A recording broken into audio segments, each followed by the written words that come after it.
You know, there's this feeling a lot of us have that our budgets are just getting tighter and tighter, that making ends meet is somehow harder than it used to be. Well, today we're going to dig into that feeling, what's being called the middle class squeeze. And that's going to lead us to a really fundamental question.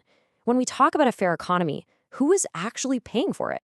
And look, this isn't just in our heads. We're talking about leaders of huge global companies who are seeing it in their sales numbers. When the chairman of Nestle India, a company that sells stuff we all buy, says the middle class seems to be shrinking, that's a huge red flag. It tells you something big is happening with how people are spending their money.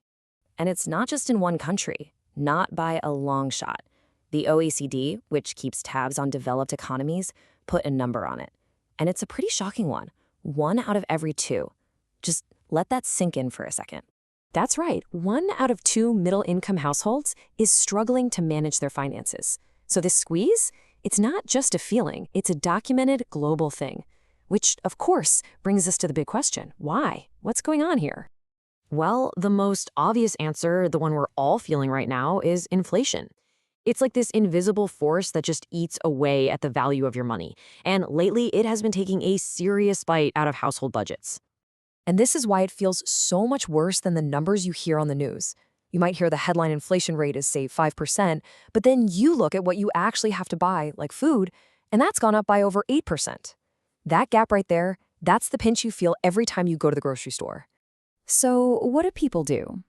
Well, exactly what you'd expect. They adapt. We're talking about real, everyday changes. Swapping name brands for the store brand. Eating at home instead of going out. Putting off that purchase you were planning. Basically, just watching every single penny. It's the classic sign of an economy where people are feeling the pressure.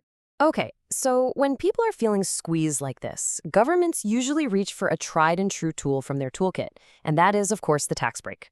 The idea is simple. Let people keep more of their own money.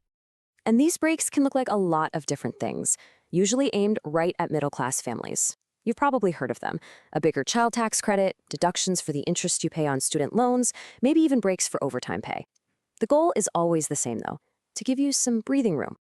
But here is where things get really, really complicated. See, a tax break for one person has to be paid for by someone else. And if you want to design a break that's actually fair, you have to start with a much more basic question. Who is paying what right now? And it turns out agreeing on that is a massive debate. To try and answer that question, some economists are basically saying, hey, maybe we've been looking at this all wrong. They're proposing a whole new way to think about who carries the tax burden. Okay, so let's break this down.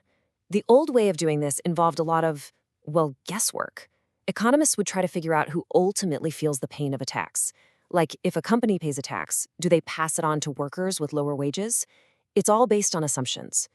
But this new approach from economists Sayes and Zuckman is way more direct. It just asks, who actually wrote the check to the government? Corporate taxes are paid by the owners. Payroll taxes are paid by the worker. Simple. It's not a what-if scenario. It's a picture of how things are right now.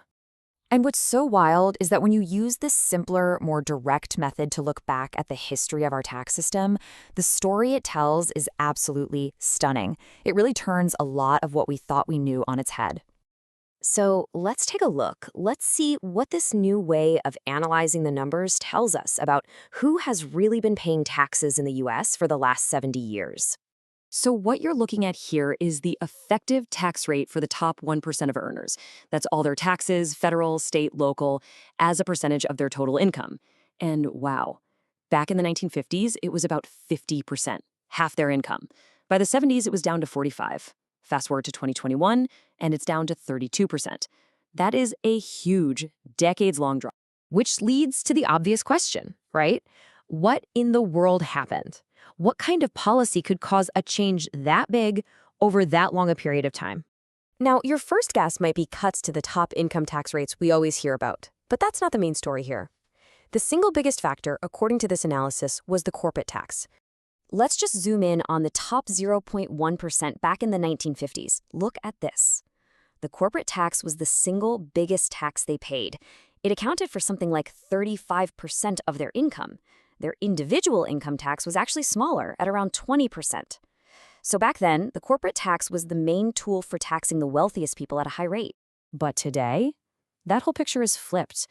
After decades of rate cuts and finding new ways to avoid taxes, the corporate tax is just a much, much smaller piece of the pie. And because the wealthiest get so much of their income from owning businesses, a smaller corporate tax directly means a lower overall tax bill for them.